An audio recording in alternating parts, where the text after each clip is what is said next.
Shalom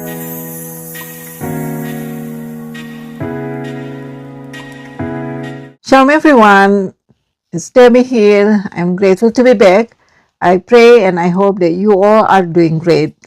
And today our Bible reading will be taken from 2 Corinthians chapter 12 verse 9 to 10. And I will be reading from New International Version Bible.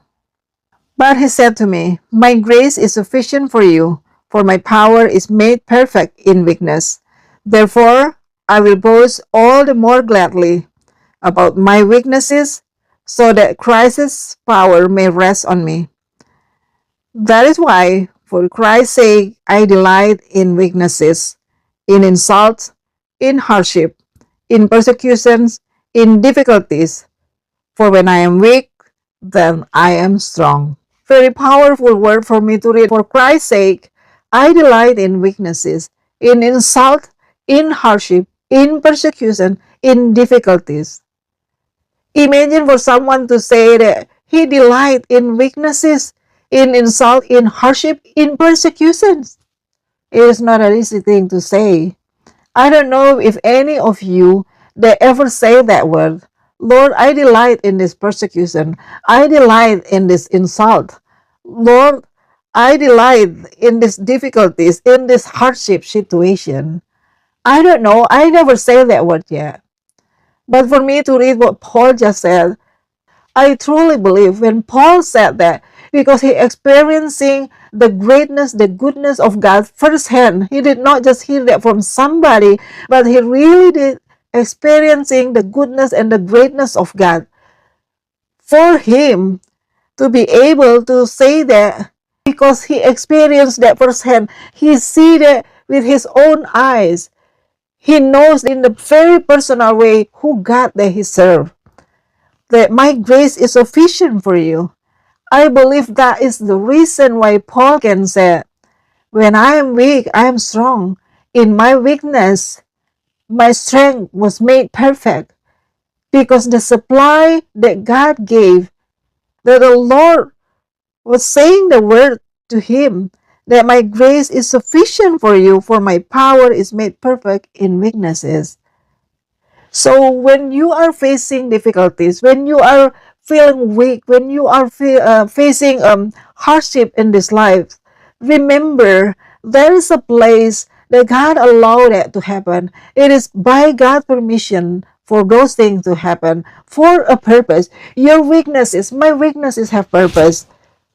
Your pain, my pain, our hardship, they all have purpose.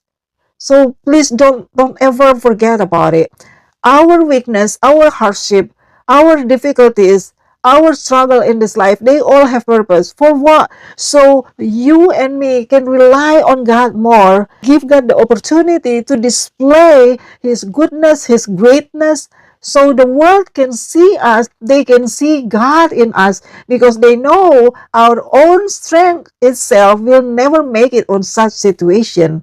And without the hardship, without the persecution, without the struggle that we have, there will be no opportunity for them to see how great our God is. And also, we also will not have the opportunity to get to know how great our God.